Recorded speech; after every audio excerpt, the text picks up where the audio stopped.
અર્ધવર્તુળમાં અંતર્ગત કોણ કાટકોણ હોય. બરાબર. હવે પ્રમેય મેં તમને મોકલાયા છે PDF ફાઇલ. બધાએ લખી દીધા છે.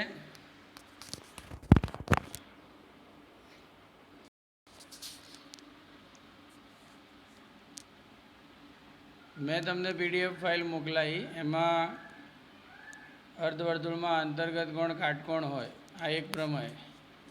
પછી બીજો એક જ ચાપમાં અંતર્ગત ગુણા એકરૂપ હોય.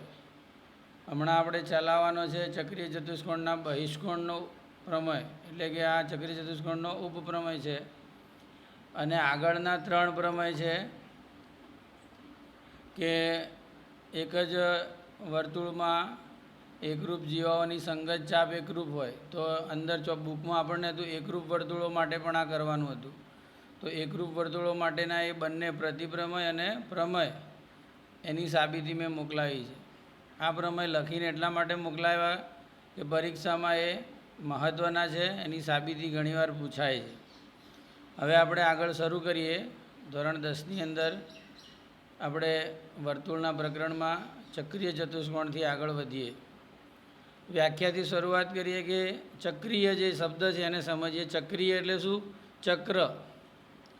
વર્તુળને આપણે ચક્રના અર્થમાં સમજીએ તો વર્તુળ પર આવેલા હોય બિંદુઓ, એવા બિંદુઓને ચક્રીય બિંદુઓ કહેવાય. જેમ આપણે સમરેખ બિંદુઓની વ્યાખ્યા હતી, યાદ હોય તો, કે સમરેખ બિંદુઓ કોને કહેવાય? કોઈને આવડે છે વ્યાખ્યા?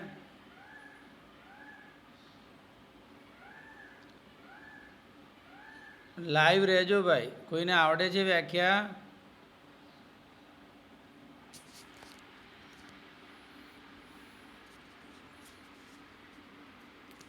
હલો,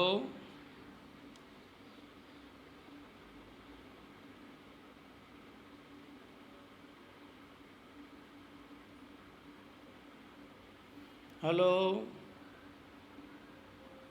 ક્યાં ગયા બધા? વ્યાખ્યા નથી આવડતી?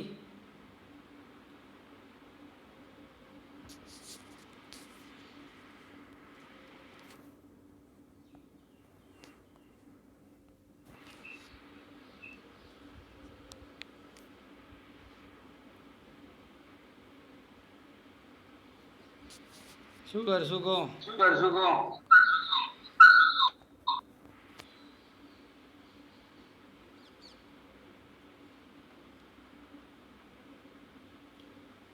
સમરેખ બિંદુઓ કોને કહેવાય? હું બોલી જાઉં, ના આવડતી તો ના પાડો ને એક જણ.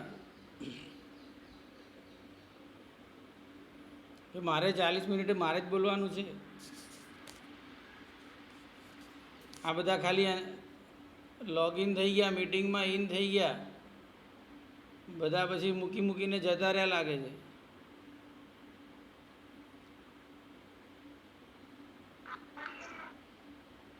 હા,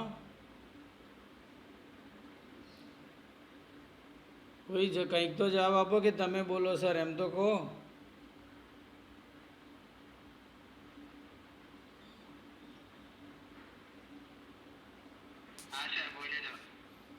હા, એમ નથી આવડતી તો બોલ દેવું પડે ને કે નથી આવડતી.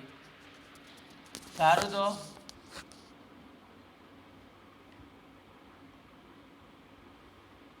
સમરેખ બિંદુઓ એવા બિંદુઓ જે એક જ રેખા પર આવેલા હોય.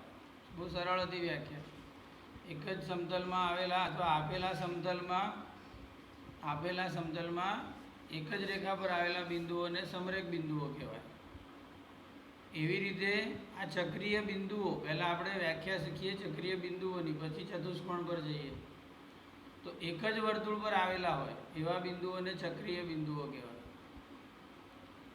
હવે ચક્રીય ચતુષ્કોણ કોને કહેવાય? તો અંદાજ આવી જાય. આપણે ચતુષ્કોણની વ્યાખ્યા ભણી ગયા છે આગળ, એટલે ચતુષ્કોણ એ પ્રમાણેની જ વ્યાખ્યા હશે. પણ એમાં ઉમેરો શું કરવાનો કે ચતુષ્કોણના ચારેય બિંદુઓ એક જ વર્તુળ પર આવેલા હોવા જોઈએ. ચતુષ્કોણના ચારેય બિંદુઓ, ચતુષ્કોણને 4 બિંદુઓ હોય, શિરોબિંદુઓ. આ ચારેય બિંદુઓ એક જ વર્તુળ પર આવેલા હોય તો એવા ચતુષ્કોણને આપણે ચક્રીય ચતુષ્કોણ કહીશું, અથવા તો ચક્રીય બિંદુઓથી બનેલા ચતુષ્કોણને ચક્રીય ચતુષ્કોણ કહેવાય. હવે એના પ્રમેય પર જઈએ આપણે, વધારે સમય નથી બગાડવો.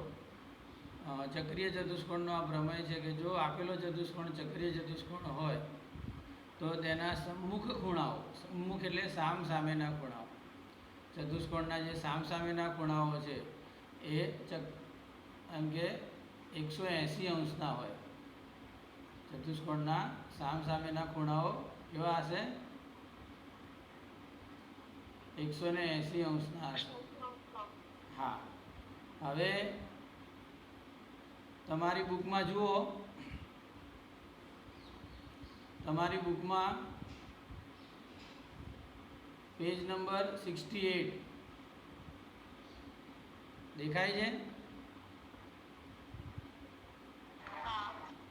હા, તો પેજ નંબર 68 ઉપર તમે જઈ શકો. ત્યાં આગળ આ પ્રમેય છે. તો ચતુષ્કોણનું નામ શું છે?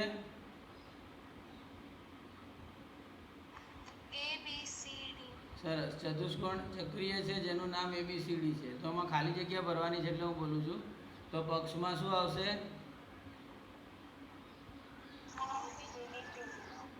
હા હા, ચતુષ્કોણ ABCD ચક્રીય છે. હવે આપણે સ્ટેટમેન્ટ કહ્યું કે સામ સામેના ખૂણા પૂરક હોય. તો એક આપ્યું છે ખૂણો B વત્તા ખૂણો D બરાબર, સામે શું આવશે બોક્સમાં? 180 આવશે. બરાબર ને? બરાબર છે, 180 આવશે. પછી એના નીચે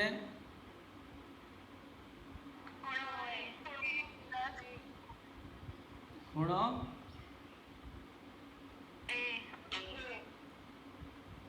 A વત્તા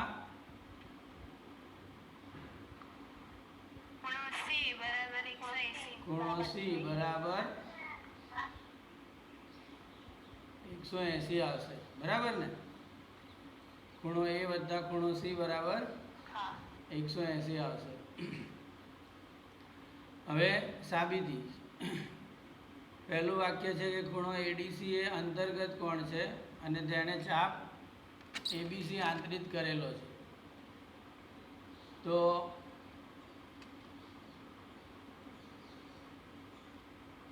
તમને બુક પ્રમાણે લઈ જઈએ. શું આવશે ત્યાં આગળ?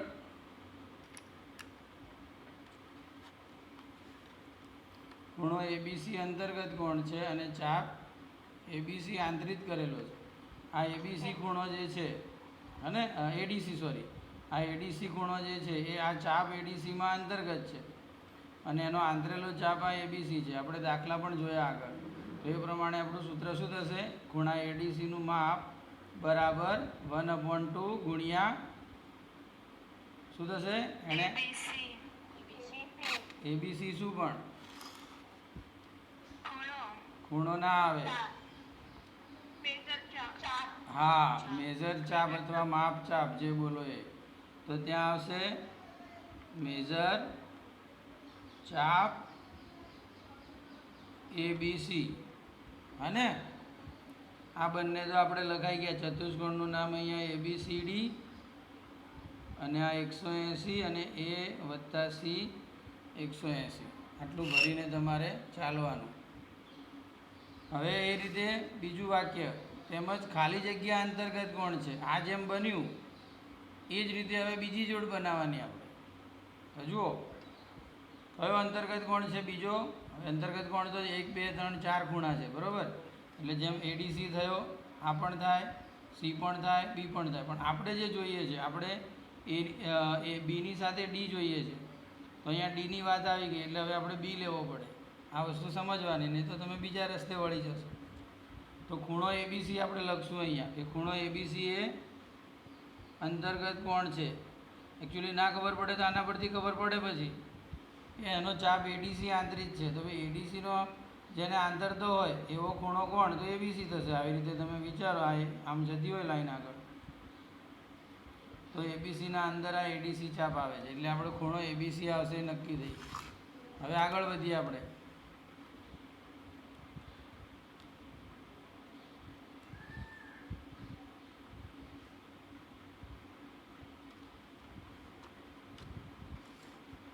દેખાય છે ને?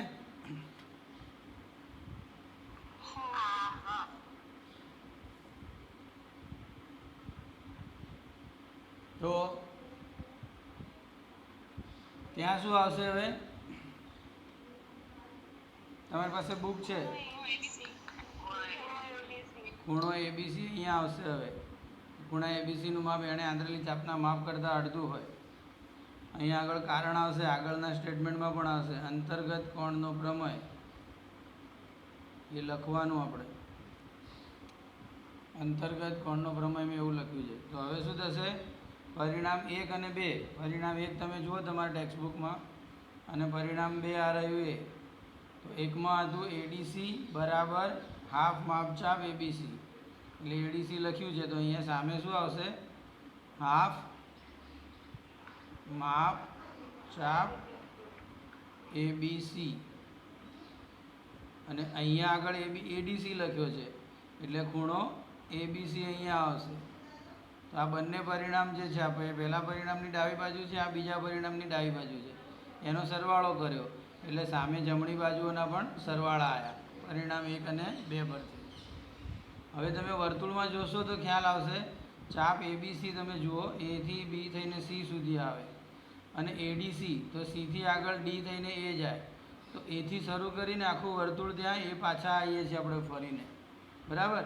એટલે એ આખું 360 થઈ જાય. અહીંયા ખાલી 1/2 કોમન કાઢ્યા છે, એટલે અહીંયા જવાબ એનો એ જ આવશે, માપ ચાપ એબીસી. અને પછી જે મેં વાત કરી એ આવશે કે એબીસી અને એડીસી ભેગા કરો તો આખું વર્તુળ થઈ જાય, માટે 360 થયા, અને ભાગ્યા 2 એટલે 180 થઈ ગયા. તો આ રીતે આ પહેલો જે હતો આપણો સાધ્ય બી વત્તા ડી બરાબર 180 એ કમ્પ્લીટ થયા. હવે કહે છે કે તે જ રીતે એ વત્તા સી 180 સાબિત કરી શકાય. સરળ છે, બે રીતે થાય. આ જ રીતે આખું ફરી જવાનું, અથવા તમે આ આટલું કર્યું. હવે ચતુષ્કોણની અંદર સામસામેના બે ખૂણાનો સરવાળો 180 લઈ લીધો, તો બાકીના બેનો સરવાળો પણ 180 જ થાય, કારણ કે ટોટલ 360 થાય. એવું આપણે 9માં ભણ્યા છીએ કે ચતુષ્કોણના ચારે ખૂણાનો સરવાળો 360 થાય, એટલે કોઈ બે ખૂણાનો સરવાળો 180 થતો હોય તો બાકીના બે ખૂણાનો સરવાળો પણ 180 થાય. ત્યાર પછી આ પ્રમેય છે, એનો ઉપપ્રમેય છે, ચક્રીય ચતુષ્કોણના પ્રમેયનો ઉપપ્રમેય. પ્રમેયના ઉપપ્રમેયને આપણે વાંચીએ શું છે કે ચક્રીય ચતુષ્કોણનો બહિષ્કોણ તેના સંલગ્ન અંતઃસમુખ ખૂણાનો એકરૂપ હોય છે. તો બહિષ્કોણ કોને કહેવાય? આપણે 9માં ત્રિકોણનો બહિષ્કોણ ભણ્યા હતા. અહીંયા આપણે ચતુષ્કોણ નહીં પણ ચક્રીય ચતુષ્કોણનો બહિષ્કોણ ભણવાનું છે. તો આવી રીતે વર્તુળ બનાવીએ, વર્તુળની અંદર કોઈ ચતુષ્કોણ બનાવીએ, અને હવે આ ચતુષ્કોણની કોઈ પણ એક બાજુને લંબાવીએ આમ, જેથી એનો જે આ બધા અંતઃકોણ કહેવાય, એના આ જે છે અંદરના બધા અંતઃકોણ છે, એની સાથે સુરેખ ખૂણો જે બનાવે બહાર, એને બહિષ્કોણ કહેવાય. મેં તમને ત્રિકોણ માટે સમજાવ્યું હતું. તો આ થયો બહિષ્કોણ. કોનો? ચક્રીય ચતુષ્કોણનો બહિષ્કોણ. આપણે નામ આપી દઈએ, ચાલો એ બી સી ડી, અને અહીંયા નવું નામ આપીએ ઈ. તો આપણો આનો પક્ષ એવો થશે, હું બોલી જાઉં છું, તમને સાબિતી મળી ચૂકી છે પીડીએફમાં. પક્ષ એવો થશે કે ચતુષ્કોણ એબીસીડી ચક્રીય છે અને ખૂણો ડીસી તેનો બહિષ્કોણ છે. સાધ્ય શું થશે કે એના સંલગ્ન અંતઃસમૂહ ખૂણાને એકરૂપ હોય. બહિષ્કોણ એના સંલગ્ન અંતઃસમૂહ ખૂણાને, જો આ બહિષ્કોણ થાય આ રહ્યો એ બહારનો, એટલે આ જે છે એને મેં આગળ કહ્યું એમ આને શું કહેવાય? અંતઃકોણ કહેવાય. અને આની સામે જે હોય એને પછી અંતઃની સામે, એટલે એને અંતઃ સમ્મુખ કોણ કહેવાય. આવી રીતે તમે વ્યાખ્યાઓને યાદ રાખી શકો, સંજ્ઞાઓને સમજી શકો. જુઓ, આ બહિષ્કોણ માટે આ અંતઃકોણ એનો સંલગ્ન અંતઃકોણ. અંતઃકોણ તો 4 છે, પણ એને બાજુવાળો હોય એને સંલગ્ન અંતઃકોણ કહેવાય, અને એની સામેનો જે હોય એને એનો અંતઃ સમ્મુખ કોણ કહેવાય. આ બી અને ડી એના અંતઃ સમ્મુખ કોણ નહીં થાય, એ અહીંયા કોઈ બહિષ્કોણ બને ત્યારે એની વાત આવે. તો આ આપણે સમજવું પડે. પછી દાખલો સહેલો લાગે, પ્રમેય સહેલો લાગે. પછી તો આપણું પક્ષ થઈ ગયો કે ડીસી એનો બહિષ્કોણ છે. સાધ્ય આપણે બનાવવાનું હતું, તો ભાઈ શું કહે છે? બહિષ્કોણ અને અંતઃ સમ્મુખ કોણ એ એકરૂપ હોય. તો બહિષ્કોણનું નામ આપણે કીધું ડીસીઈ. કોની સાથે એકરૂપ હોય? અંતઃ સમ્મુખ કોણ કયો થયો? આ એ. આખું નામ લખો તો એને કહેવાય BAD, બેડ. આ બે ખૂણા એકરૂપ કરવાના છે. સાબિતી તમને આમાં સમજાવી દઉં. લખેલી સાબિતી તમને મળી ગઈ છે. ફરીવાર કહી દઉં છું, સાબિતી થઈ ગઈ. તો હવે આપણે પહેલું વાક્ય લખશું કે ચતુષ્કોણ ABCD ચક્રીય છે. હું આખું વાક્ય નહીં લખું, બરાબર? ચતુષ્કોણ ABCD ચક્રીય છે માટે શું થાય? એના જે સામસામેના ખૂણા છે એ એકરૂપ પૂરક થાય. આપણે હમણાં પ્રમેય શીખી ગયા, બરાબર ને? એના સામસામેના ખૂણા પૂરક થશે. આકૃતિ અહીંયા છે, હું અહીંયા લખાણ લખું છું એટલે તમને જરા પેનવાળું દેખાય બરાબર. તો આપણે શું લખશું? ચતુષ્કોણ ABCD ચક્રીય છે માટે ખૂણો આખો લખીએ તો BAD, આ વાળો ખૂણો, અને વત્તા BCD, એનો સરવાળો 180 થાય. કારણ આપણો પ્રમેય લખવાનો ચક્રીય, હું લખું છું, આખું લખતો નથી, બોલું છું. ચક્રીય ચતુષ્કોણના સામસામેના ખૂણા પૂરક હોય. તો આ પરિણામ નંબર 1 આવ્યું. હવે આપણું 9માનું છે. તમે જુઓ કે આ જે છે BCE સળંગ છે, BC અને આ DC વચ્ચે છે આવી રીતે બાજુ, તો એને સુરેખ ખૂણાની જોડ કહેવાય. આવી રીતે જે બને એને સુરેખ ખૂણાની જોડ કહેવાય. અને આ બેનો સરવાળો હંમેશા 180 થાય પાછો. તો એ પ્રમાણે આપણે લખશું કે ખૂણો BCD વત્તા ખૂણો કયો આવશે? DCE બરાબર પણ 180. બંને 180 સરવાળો કરે છે, પણ બંનેનું કારણ અલગ અલગ છે. આને કહેશું સુરેખ ખૂણાની જોડ. હવે બંનેની જમણી સાઈડ સરખી છે માટે ડાબી સાઈડ તમે સરખાઈ શકો. અહીંયા લખું છું તો BAD વત્તા BCD બરાબર BCD વત્તા DC.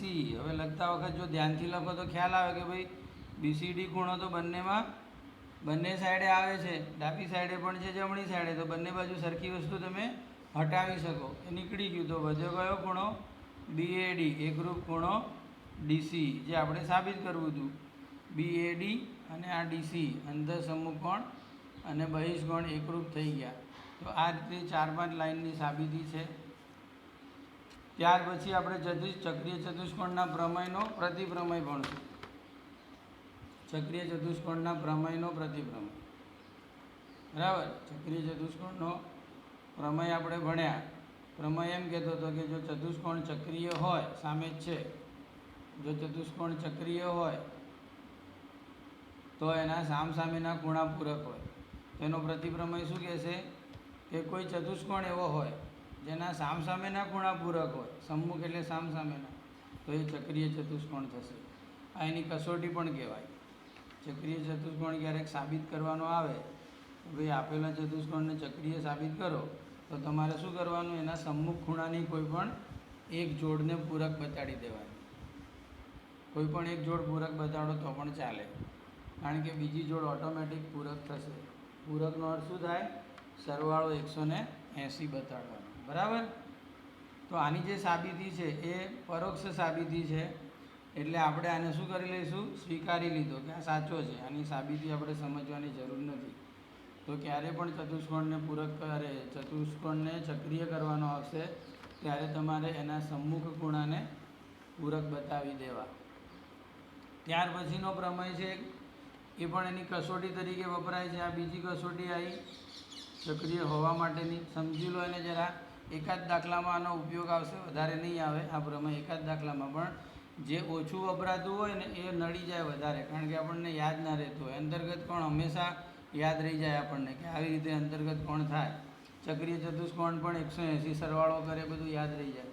પણ આવી સાબિતી આનો ઉપયોગ થતો હોય એવો દાખલો જે છે એકાદો જ હોય તો એ આપણને યાદ નથી રહેતું. એટલે આ તમને ખાસ યાદ રાખવાનું કહું છું.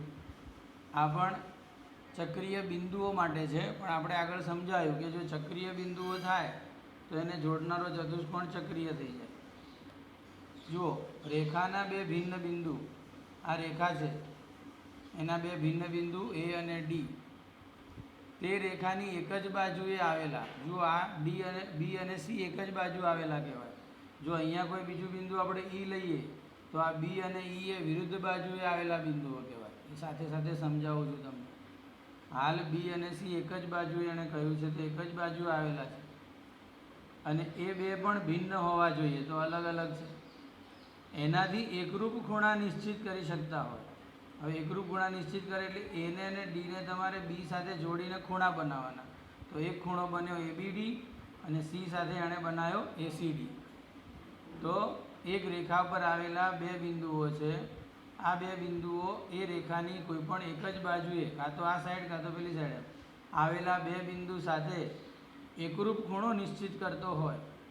તો જો આ થાય, આ બે ખૂણા એકરૂપ થઈ જાય, રેખા પરના બે બિંદુઓ એ રેખાની એક જ બાજુએ આવેલા કોઈ પણ બે બિંદુ સાથે આવી રીતે ખૂણા બનાવે અને ખૂણા એકરૂપ હોય, તો આ જે 1 2 3 4 ચારેય બિંદુઓ એક જ વર્તુળ પર છે એવું નક્કી થાય.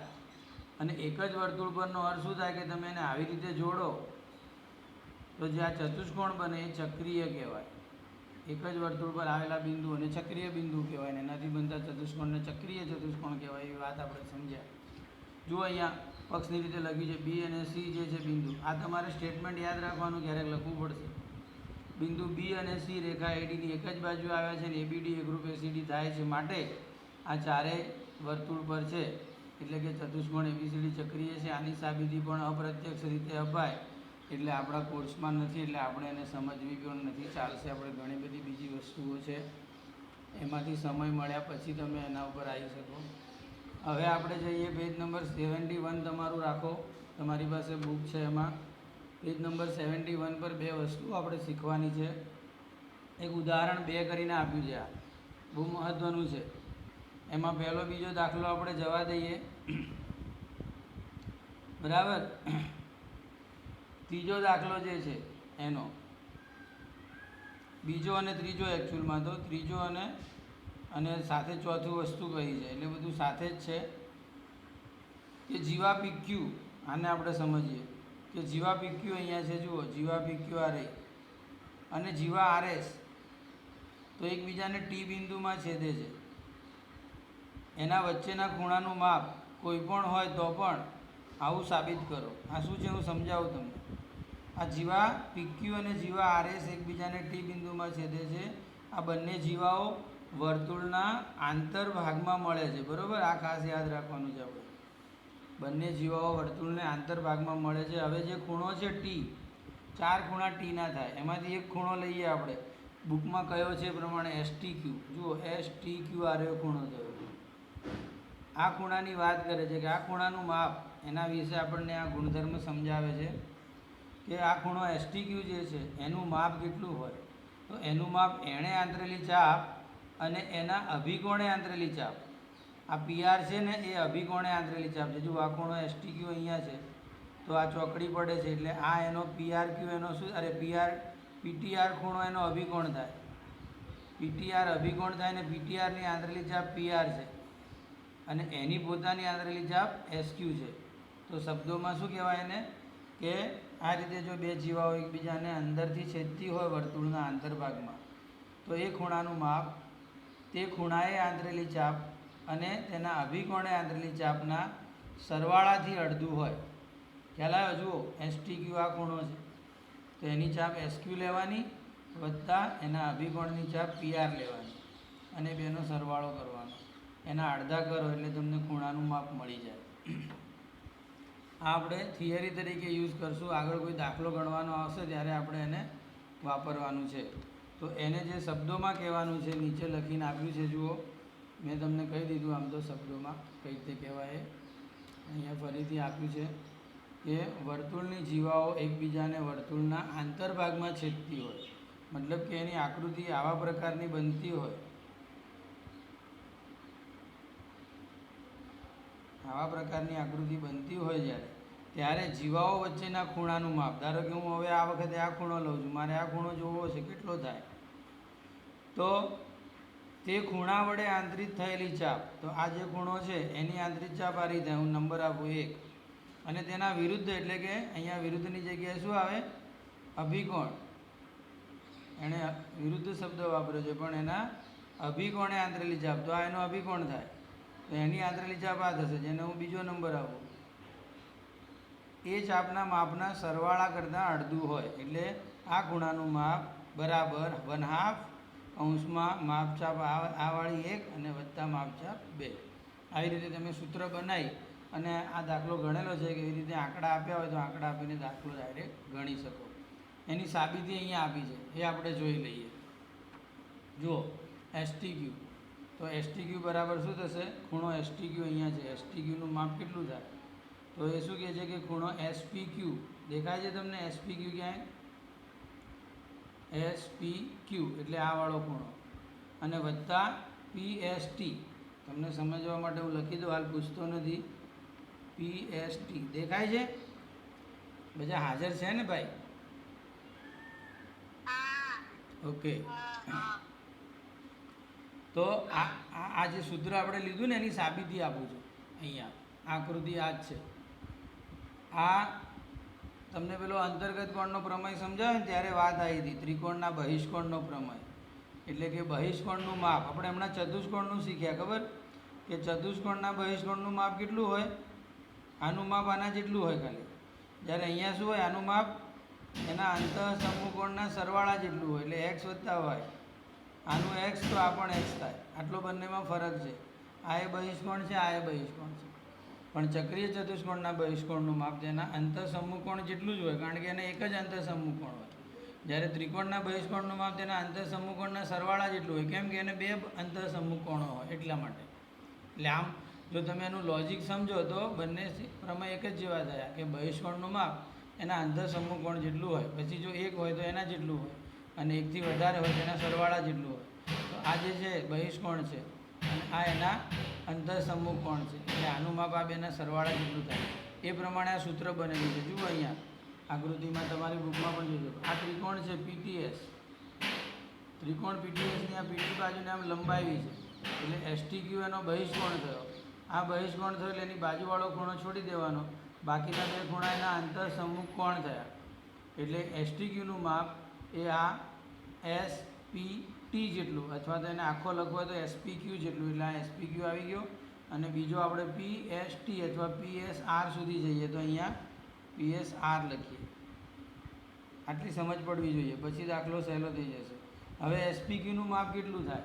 તો આ જે SPQ છે, SPQ તમે જુઓ, SPQ P બિંદુ વર્તુળ પર છે, એક બાજુ PS છે, બીજી PQ છે, વર્તુળને અલગ અલગ બિંદુમાં છેદે છે. તો SPQ એ અંતર્ગત કોણ થયો આ ચાપનો, અને એની આંતરેલી ચાપ SQ છે.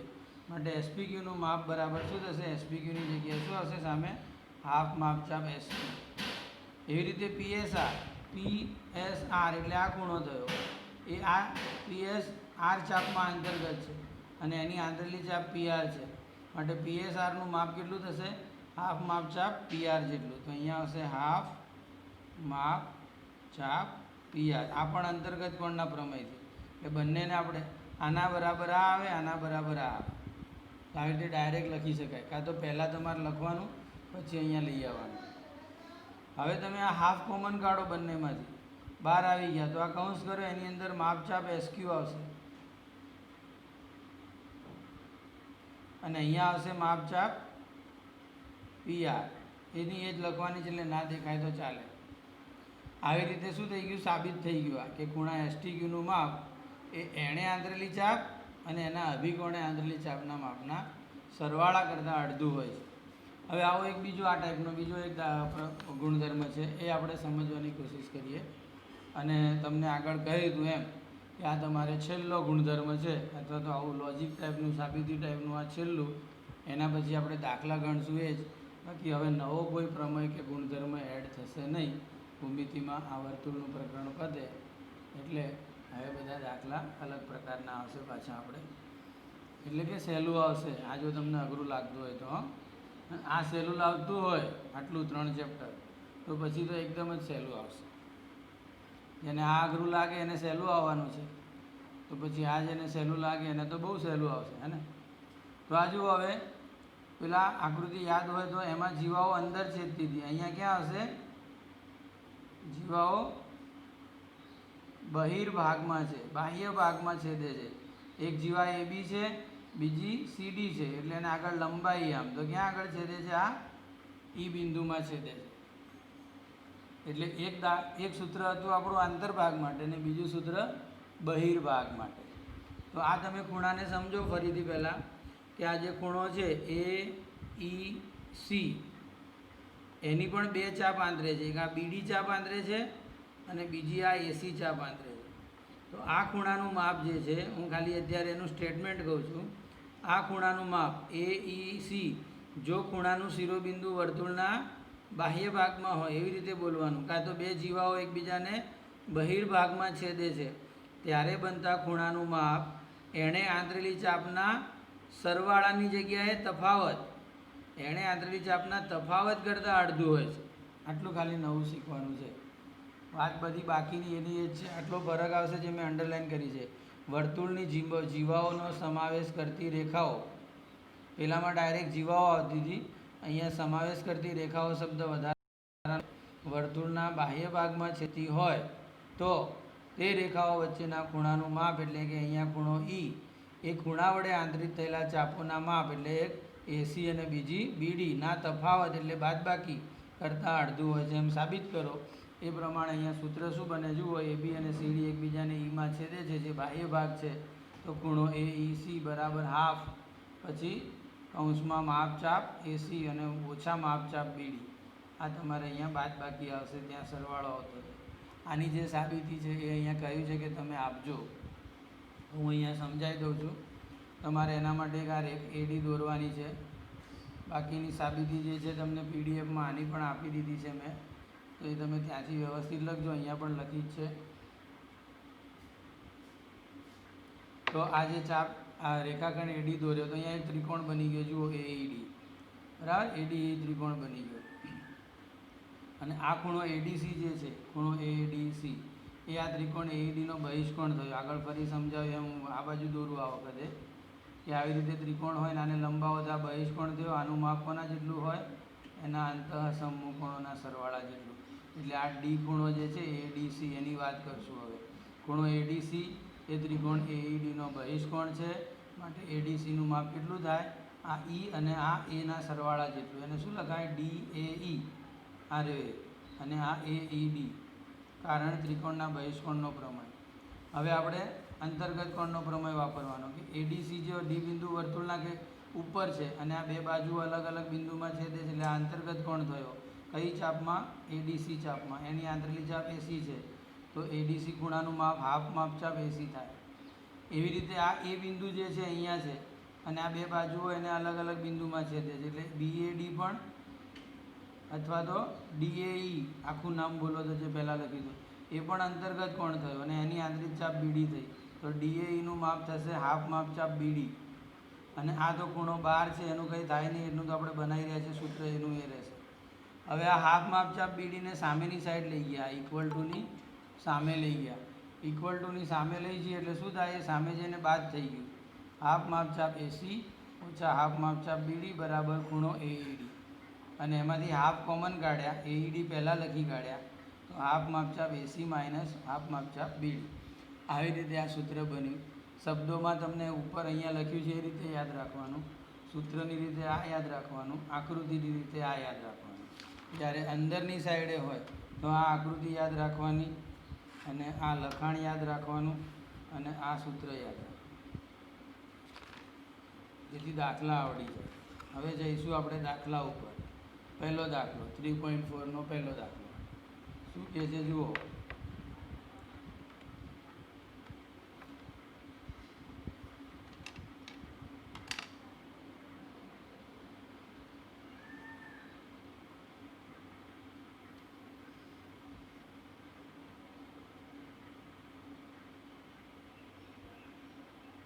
કોનું લેક્ચર છે હવે? વિશાખા ટીચરનું ને? હા, આવી ગયા.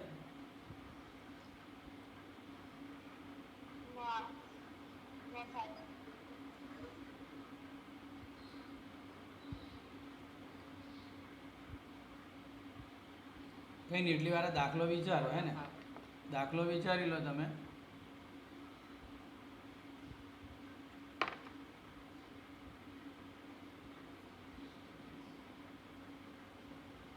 શું કહે છે દાખલો? કેવી રીતે ગણશો?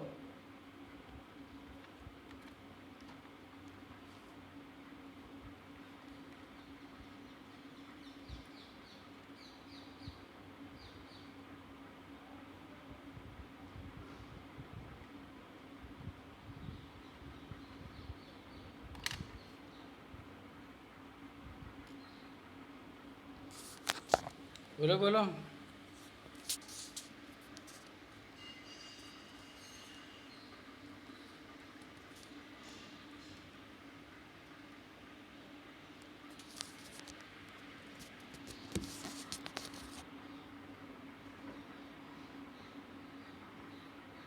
બધા દાખલા તમારે જ કહેવાના છે, કેવી રીતે ગણવાના. હું કંઈ કહેવાનું નથી આમાં.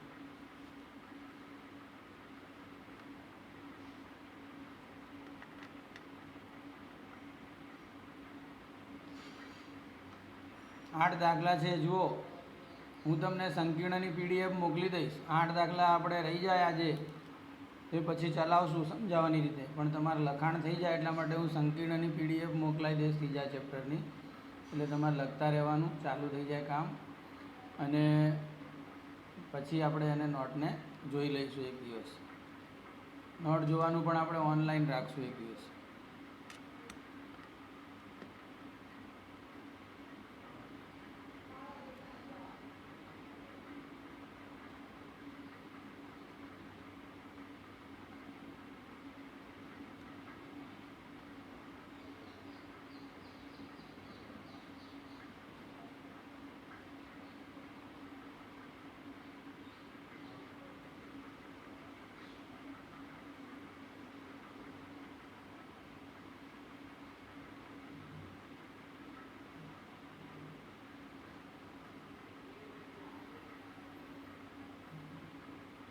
નથી કોઈને કહેવું?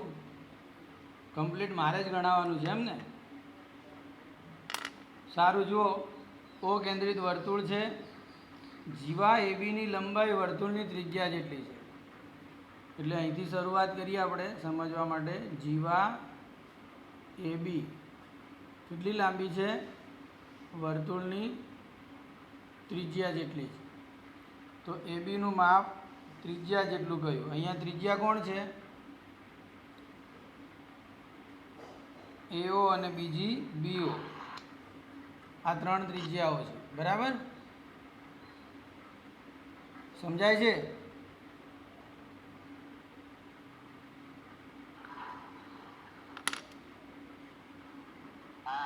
હા, તો આ તમે ત્રિકોણ જુઓ એઓ બી. આ ત્રિકોણમાં આવું થયું કે 3 બાજુ સરખી થઈ ગઈ. તો આવા ત્રિકોણને શું કહેવાય?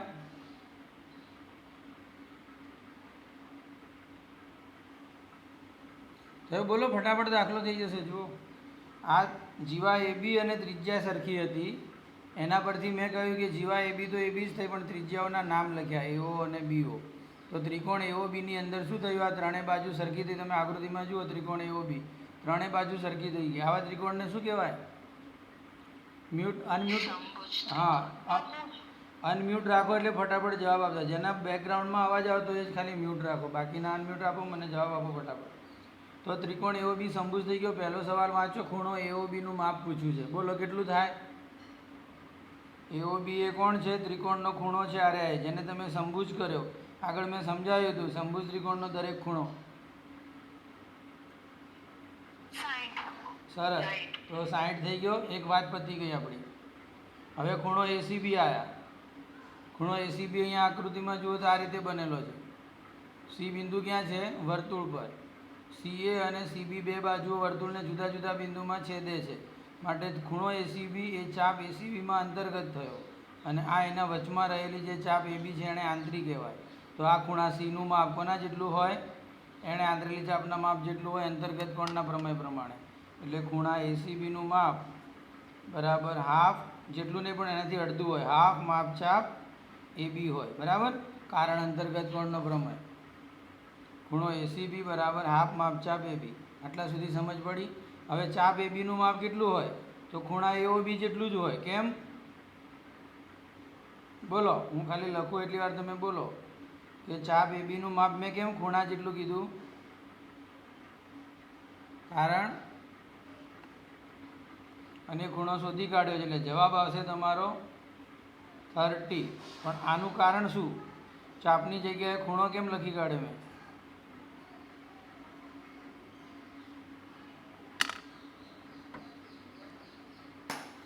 મેં કહ્યું તમારા માઇક અનમ્યુટ કરો અને ફટાફટ જવાબ બોલો. દાખલા તમને આવડે એવા છે એટલે તમારી જોડે બોલાવડાવું.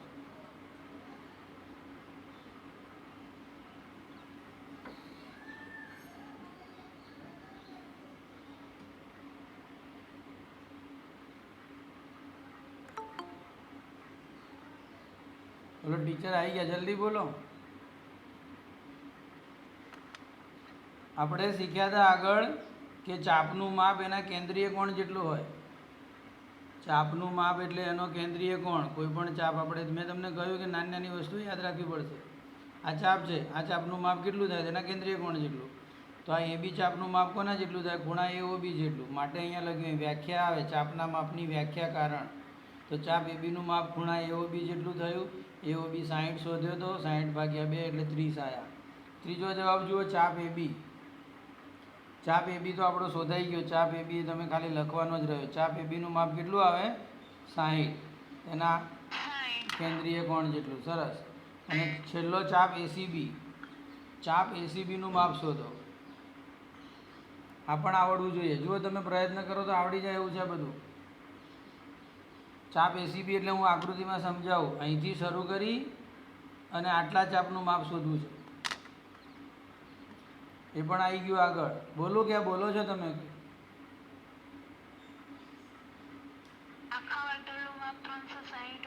હા, બરાબર છે. આગળ પછી સરસ, વેરી ગુડ. આ આખા વર્તુળનું માપ 360 હોય. એમાંથી એ બી આપણને ખબર છે કે 60 આપણે શોધ્યા. તો આ બાકીનાનું માપ જે છે એ સહી કઈ રીતે મળે? તો કે 360માંથી આ ચાપ એ બી બાદ કરો, એનું માપ 60 લખીએ તો 300 જવાબ આવશે. આવી રીતે થઈ જાય. Very good. તો તમે જુઓ, આ જે દાખલો કર્યો ને આપણે, એટલો જ સહેલા બધા દાખલા છે. ખાલી તમારે આગળનું યાદ રાખવું પડશે. તો હું તમને 3.4ની પીડીએફ નથી મોકલતો કારણ કે એના થોડા દાખલા બાકી છે.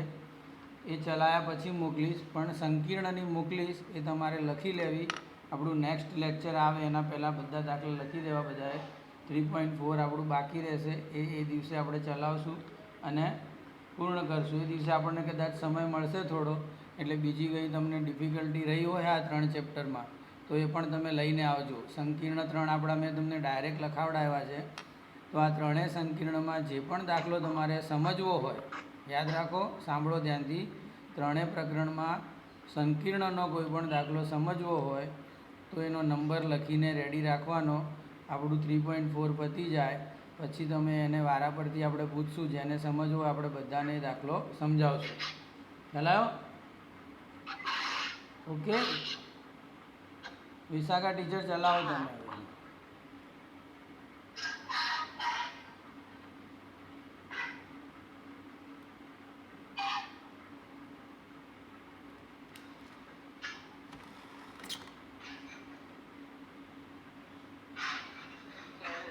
हाँ हो गया।